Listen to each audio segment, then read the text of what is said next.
In a brilliantly sardonic episode, South Park skewers Prince Harry and Meghan Markle's attempts to step away from the British monarchy while appearing to endlessly crave public attention.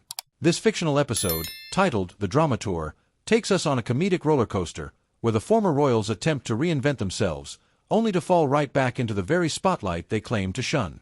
As always, the South Park creators Matt Stone and Trey Parker pull no punches, making Harry and Meghan the centerpiece of a biting satire that spares none of their quirks, perceived hypocrisies, or lifestyle choices.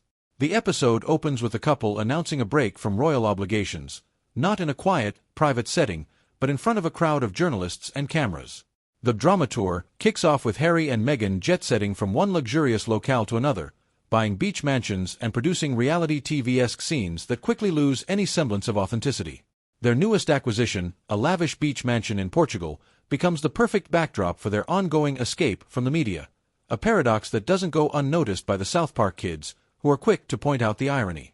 In a particularly sharp scene, Cartman and Kyle are seen discussing the absurdity of the drama tour during lunch at school. If they hate attention so much, why are they living in a glass house by the beach? Cartman says, gesturing wildly, his voice dripping with mockery. Kyle rolls his eyes, responding, "Guess some people just can't stand not being seen." This quip marks the start of a recurring theme. The episode emphasizes the couple's public stance against media intrusion, contrasted with their apparent obsession with staying relevant. In true South Park fashion, every self-contradiction is brought out into the open for full comedic effect. Adding a comedic layer, Meghan's mother, Doria Ragland, is portrayed as a willing participant in the couple's glitzy endeavors. Joining Harry and Meghan in Portugal, Doria fully embraces the luxurious lifestyle, making frequent appearances on their social media with cryptic posts about living authentically while posing in designer outfits. Her character only amplifies the episode's satire of a family determined to project an image of humility and escape while indulging in ostentatious spending. The South Park kids can't help but crack jokes about Doria's transformation from a private, grounded figure into a frequent guest on her daughter's drama tour extravaganza. The episode further mocks Harry and Meghan's nomadic real estate journey after they are evicted from Frogmore Cottage in the UK.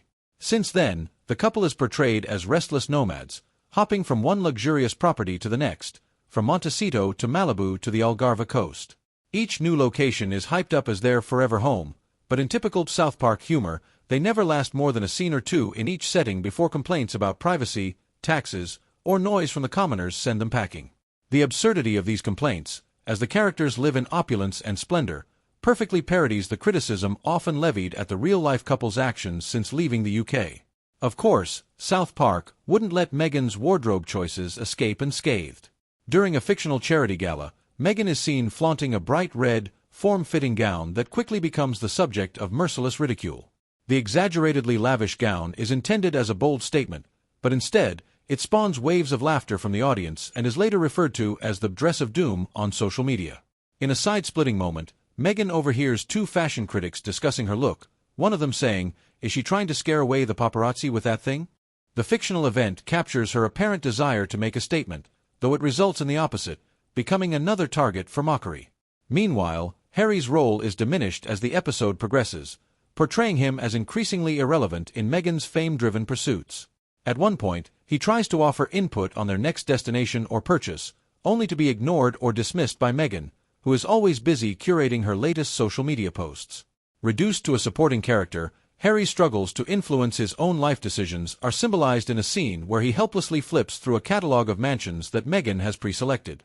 His growing frustration culminates in a hilarious, resigned sigh as he mutters, "Guess I'll just wait in the guest house." Among the many scandals exaggerated for laughs, one storyline mocks a real-life incident: Harry and Meghan's so-called high-speed car chase in New York City. The South Park kids gleefully narrate their version of events, portraying the chase as a slow crawl behind a parade of taxis and cyclists. Stan exclaims, "I think my grandma drives faster than that." Butters, obliviously watching a news segment on the incident, wonders aloud, were they even in the same city as the chase? The incident is portrayed as yet another overblown spectacle that ultimately fizzles into anticlimax, emblematic of the couple's constant need for drama. The show's satirical depiction of Harry's attempts at finding a hobby adds to the fun. Unable to keep up with the real-life royals' challenges back in the UK, Harry takes up surfing, though, hilariously, in a wave pool rather than the open sea. His awkward attempts at surfing without waves become symbolic of his shallow pursuits post-royal life, contrasting with his family members' actual responsibilities. This search for a passion that ultimately leaves him unfulfilled highlights the episode's commentary on the prince's lack of direction since leaving royal duties. Toward the end of the episode, the kids gather around, speculating on the couple's future antics, each more outlandish than the last. They predict Meghan will launch a Portuguese-inspired fashion line complete with drama tour, t-shirts, and suggest that their relationship might eventually devolve into a public, headline-grabbing split. "Mark my words," Cartman says with a grin, "next time they're on TV, they'll be crying about how hard it is to be famous." The children's predictions make for a hilarious, over-the-top conclusion that underscores the sense of unending spectacle surrounding Harry and Meghan's lives. In the end, the South Park episode offers a ruthless critique of the couple's contradictory desire for privacy alongside relentless media exposure. Every aspect of their public personas, the high-profile moves, lavish spending, Meghan's bold fashion choices, and even Harry's diminishing sense of purpose, is examined with razor-sharp wit.